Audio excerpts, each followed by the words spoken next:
নমস্কার বন্ধুরা, যেরকম আমি লাস্ট ভিডিওতে আপনাদের প্রমিস করেছিলাম যে আমার কিছু ভিউয়ার্স অথবা সাবস্ক্রাইবার যাদের পোর্টফোলিও 25 থেকে 30% বেশি নেগেটিভে রয়েছে, এরকম টোটাল 5টা পোর্টফোলিও রিভিউয়ের মাধ্যমে আমি আপনাদের বোঝানোর চেষ্টা করব যে এই মার্কেট কন্ডিশনে বিগিনার ইনভেস্টররা ঠিক কি ভুলগুলো করে, যে কারণে তুলনামূলকভাবে পোর্টফোলিও যতটা নেগেটিভে যাওয়ার কথা তার তুলনায় অনেক বেশি ড্রডাউন বিগিনার ইনভেস্টরের পোর্টফোলিওতে হয়ে যায়।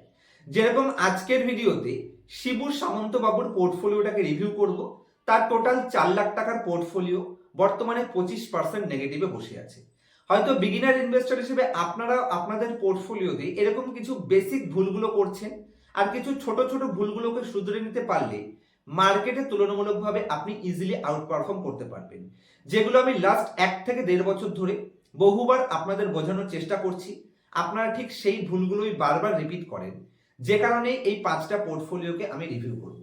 তো আজকে শিবু সামন্তবাবুর পোর্টফোলিও রিভিউয়ের মাধ্যমে আশা করছি যাদের মার্কেটে মিনিমাম 5 থেকে 7 বছরের কম এক্সপিরিয়েন্স রয়েছে তারা তাদের পোর্টফোলিওতে ঠিক কি টাইপের ভুলগুলো করছে সেগুলো আইডেন্টিফাই করতে পারবেন এবং পোর্টফোলিওতে সঠিকভাবে মেইনটেইন করতে পারবেন, যাতে করে মার্কেট ড্রডাউনে পোর্টফোলিওকে সেফ রাখতে পারেন এবং মার্কেট রিকভারিতে আপনি আরামসে সেফটির সাথে রাতের ঘুম ঘুমিয়ে একটা বেটার পারফরমেন্সের আউটলুকের অপরচুনিটি গেইন করতে পারেন।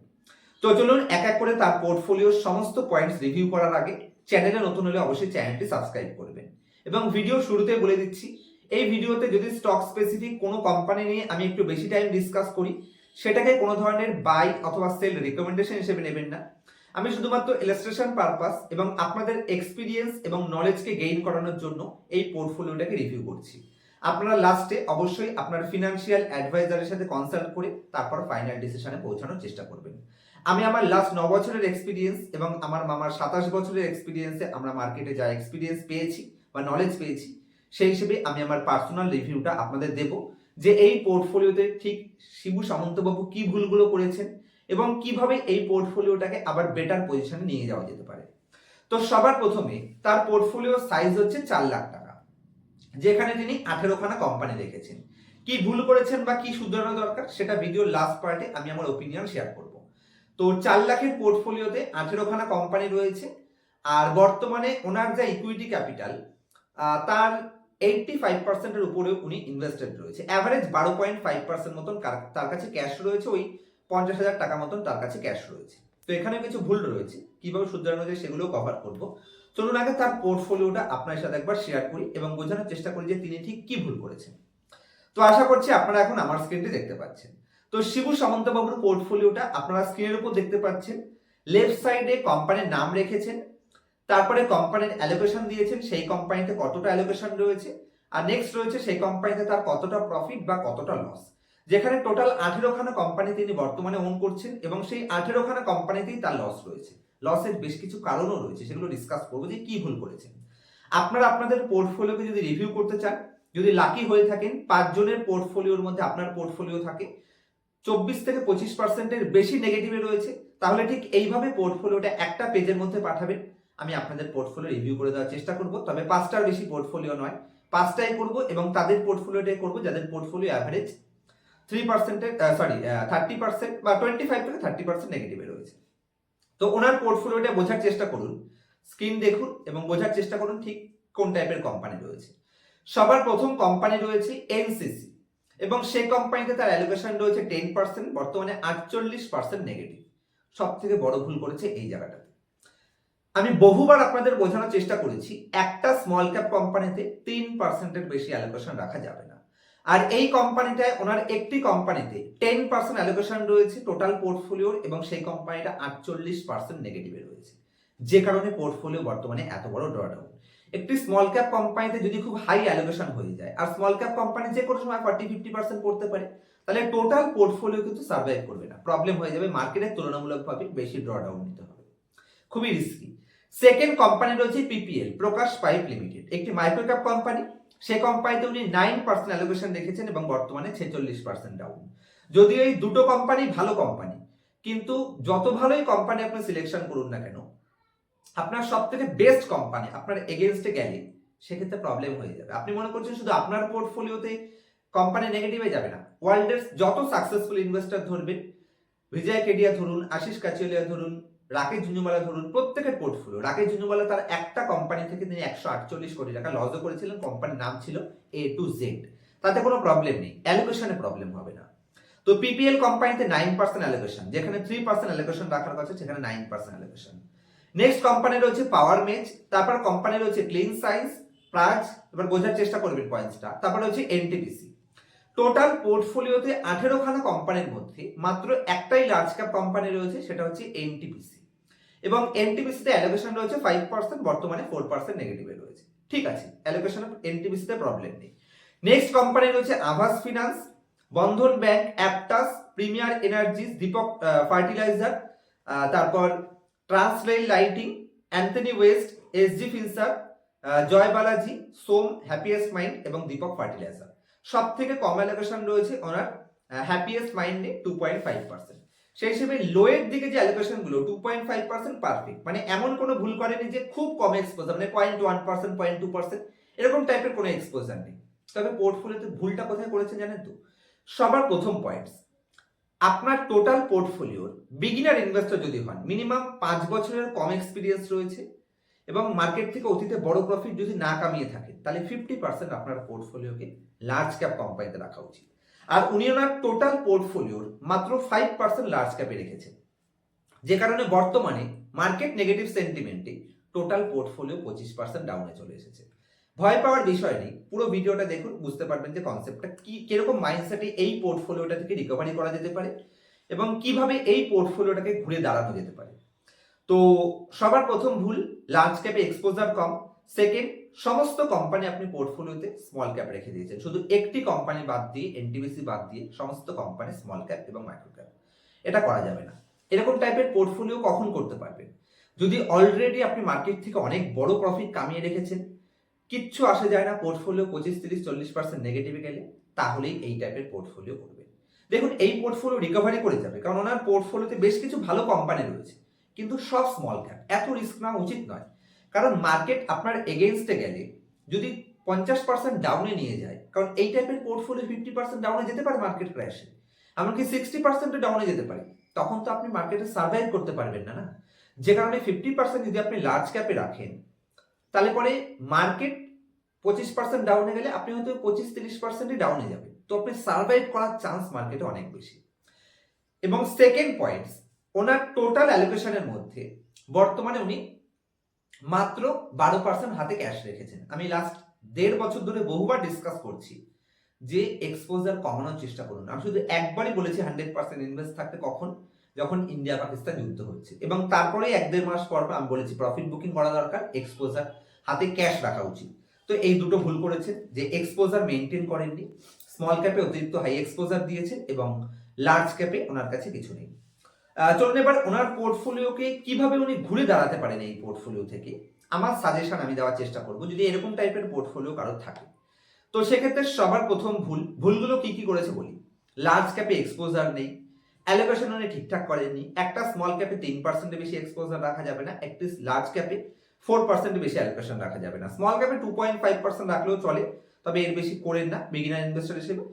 লার্জ ক্যাপে 4% বেশি করেন না, তাতে নাম্বার অফ স্টক একটু বেশি হোক, 30-35টা হোক, কিন্তু আপনি হারিয়ে যাবেন না মার্কেটে, এরকম ড্রডাউন হবে না। তারপরে ভুল হচ্ছে ওনার পোর্টফোলিওতে কোনো ব্যাংকিং কোম্পানি নেই। আমি তো লাস্ট বহুদিন ধরে বলেছি ইন্টারেস্ট রেট রিডিউস হলে ব্যাংক সব থেকে বেটার করবে, বিশেষ করে পিএসইউ ব্যাংক আমি বহুবার ডিসকাস করেছিলাম, আর সেসব পিএসইউ ব্যাংকগুলো দেখেছেন একটা কিরকম পারফর্ম করেছে, তো কোনো ব্যাংকিং কোম্পানি নেই। নেক্সট ভুল করেছে ওনার ভুল লেভেলে বেশ কিছু কোম্পানিতে এন্ট্রি নেওয়া, এবং প্রথম ভুলকে ঢাকার জন্য কোম্পানি যত নিচের দিকে এসেছে তত উনি অ্যাভারেজ করেছে। উনি আমাকে এটা বলেনি, আমি ওনার পোর্টফোলিও দেখেই বুঝতে পারি যে পুরো আনতাবড়ি, যেটাকে বলে আনতাবড়ি পোর্টফোলিও বানানো, কোনো স্ট্র্যাটেজি নেই, কোনো লজিক নেই, যেরকম খুশি কোম্পানি কিনে গেছে। তো ভুল লেভেলে ভুল কোম্পানি এন্ট্রি এবং লজিকলেস এন্ট্রি নেওয়া উল্টো পাল্টা কোম্পানিতে। নেক্সট হচ্ছে 12% ক্যাশ হাতে রাখা। মার্কেট যদি 25-এর আশেপাশের পিইতে থাকে, তাহলে আপনার কাছে মিনিমাম 35-40% ক্যাশ রাখা উচিত। মার্কেট 20-এর নিচের পিইতে গেলে তখন 80-90%, 100% ইনভেস্ট থাকা যেতে পারে, ক্যাশ হাতে খুব কম আছে। আচ্ছা, এবার আমার সাজেশন কি থাকবে, এই পোর্টফোলিওটাকে কিভাবে ঘুরে দাঁড়ানো যেতে পারে? আপনাকে সবার প্রথমে টার্গেট করতে হবে, খুব তাড়াতাড়ি নয়, ধীরে ধীরে সেন্টিমেন্টকে ইউজ করবেন আপনার ফলে।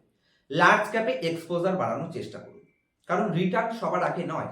আপনি রিটার্ন কামাবেন কিন্তু সেই রিটার্ন রাখতে পারবেন না যদি আপনার এক্সপোজার ঠিক না থাকে। তো সবার আগে মার্কেটে টেকার চেষ্টা করুন, কারণ মার্কেটে 10 বছর টিকে গেলে একটা বুল মার্কেট যথেষ্ট জবরদস্ত প্রফিট কামিয়ে নেবেন। তো লার্জ ক্যাপে মিনিমাম 50% এক্সপোজারে ধীরে ধীরে শিফট করার চেষ্টা করুন। নেক্সট, স্মল ক্যাপে 10%-এর বেশি অ্যালোকেশন যে কোম্পানিগুলোতে আছে বা 10% আশেপাশে সেই কোম্পানিগুলো কমিয়ে 3% মেনটেন করার চেষ্টা করুন। অন্য কোম্পানি যেটা লসে আছে সেখান থেকেও শিফট করে অন্য কোনো কোম্পানিতে চলে যেতে পারে। যে কোম্পানি আপনার লসে আছে এবং যে কোম্পানি আপনার কাছে নেই সেটাকে এক্সপোজার নিয়ে যান, তাতে করে কি হবে, একটি কোম্পানির উপর ডিপেন্ডেন্সি কমে যাবে। তো শিফট করে অন্য কোনো কোম্পানিতে নিয়ে যাওয়ার চেষ্টা করুন। নেক্সট, প্রাইভেট সেক্টর ব্যাংকে এন্ট্রি নেওয়ার চেষ্টা করুন।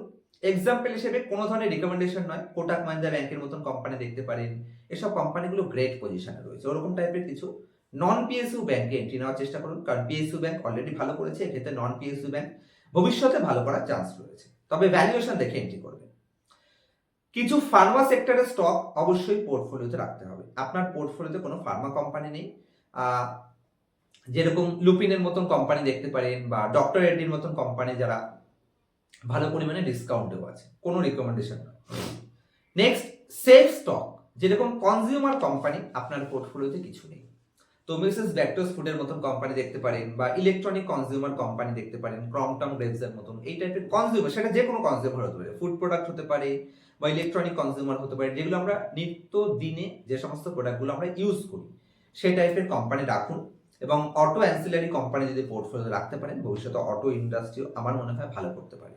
আর যাই হোক, এই ভিডিওটা করতে করতেই ওনার এজ, উনি আমাকে টেক্সট করেছেন, ওনার এজ রয়েছে 30 বছর। আমি ওনার প্রোফাইল পিকচার দেখে বুঝতে পারছিলাম। তো 30 বছর এজ, আপনি আমার থেকে বয়সে ছোট, আমার বয়স 33 বছর। তো সেই হিসেবে আপনার হাতে এখনো অনেক টাইম রয়েছে এবং এই পোর্টফোলিওটা যে রিকভারি করবে না এরকম নয়, আপনার পোর্টফোলিওতে কোম্পানি ভালো রয়েছে, কিন্তু একটু সেফ সাইডে থাকলে কি হয়, মার্কেট ড্র ডাউনে আপনি বেঁচে যাবেন।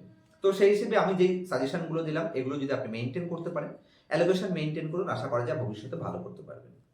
আর যদি আপনার কোনো ফিনান্সিয়াল অ্যাডভাইজার থাকে তাহলে অবশ্যই তার সাহায্য নিন। অ্যাকচুয়াল ফিনান্সিয়াল অ্যাডভাইজার শুধু অপশন ট্রেডিং করে ইন্ট্রাডে করে পয়সা কামানোর ধান্দা থেকে যাবেন না, লং টার্ম ইনভেস্টিংয়ের উপর ফোকাস রাখুন, নিজে বুঝে ইনভেস্ট করুন, আর না বুঝলে এক্সপিরিয়েন্স গেইন করুন, তারপর ইনভেস্ট করুন। মানে না জেনে না শুনে যে কোনো টাইপের কোম্পানিতে চলে যাবেন, যে কোনো কোম্পানি যে কোনো মার্কেটে এন্ট্রি নেবেন, এগুলো করবেন না। আশা করছি ওনার মতন হয়তো অনেকেই সেই সব ভুলগুলো করেছে, শিবু সামন্ত বাবুর মতন। তো ক্যাশ একটু হাতে রাখার চেষ্টা করুন। এই ক্যাশটা যতদিন পর্যন্ত মিনিমাম 15% মার্কেট ডাউন না পাচ্ছেন, যে কোনো টপের থেকে এই ক্যাশটাকে ইউজ করবেন না, এই ক্যাশটা ইউজ করবেন। এই ক্যাশটা ভবিষ্যতে আপনাকে অনেক দূর নিয়ে যেতে হেল্প করতে পারে।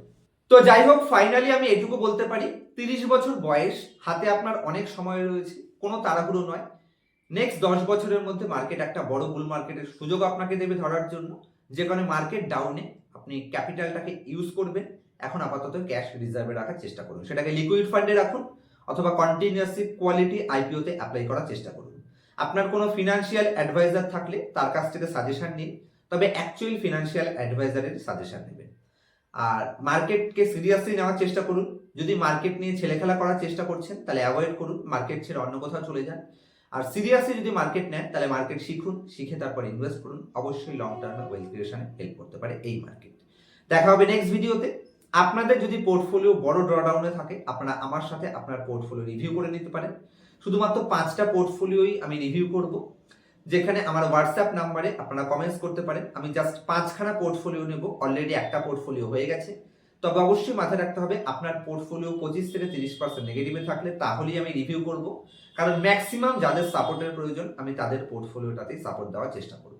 আর যদি আপনি মার্কেট নিয়ে সিরিয়াস কিন্তু মার্কেট অ্যানালাইসিস জানেন না, কারোর কাছ থেকে মার্কেট শিখতে চাইছেন, তাহলে আমার পার্সোনাল ক্লাস জয়েন করতে পারেন। অবশ্যই ইনফ্লুয়েন্সড হবেন না আমার দ্বারা। যদি সিরিয়াসলি ইনভেস্ট শিখতে চাইছেন তাহলে একদম জিরো থেকে এক্সট্রিমলি অ্যাডভান্স ফান্ডামেন্টাল আমি পার্সোনাল ক্লাসে শিখিয়ে থাকি। কিভাবে কোয়ালিটি কোম্পানি সিলেকশন করবেন, কি করে পোর্টফোলিও ডিজাইন করবেন, কোন মার্কেট সেন্টিমেন্টে কোন টাইপের কোম্পানিতে এন্ট্রি নেওয়া উচিত, মার্কেট সাইকেল, কোম্পানির অ্যাডভান্স লেভেল ভ্যালুয়েশন, সেই সমস্ত পয়েন্টসগুলো আমি পার্সোনাল ক্লাসে শিখিয়ে থাকি। এমনকি কোনো কোম্পানির ডাটা কিভাবে চুরি করে দেখায় আর এক্সট্রিমলি অ্যাডভান্স ভ্যালুয়েশনকে কি করে আপনি অ্যানালাইসিস করবেন, এই সমস্ত পয়েন্টস আমি শিখিয়ে থাকি। এবং ক্লাসের পরে লাইফ টাইম সাপোর্টের ব্যবস্থা প্রত্যেকটা স্টুডেন্টের জন্য থাকছে। ইন্টারেস্টেড থাকলে স্ক্রিনের উপর দেওয়া মোবাইল নাম্বারে নাম রেজিস্ট্রেশনের মাধ্যমে কন্ট্যাক্ট করতে পারেন। দেখা হবে নেক্সট ভিডিওতে কোনো ইনফরমেটিভ টপিকের সাথে। ততক্ষণ পর্যন্ত হ্যাপি ইনভেস্টিং, হ্যাপি ট্রেডিং।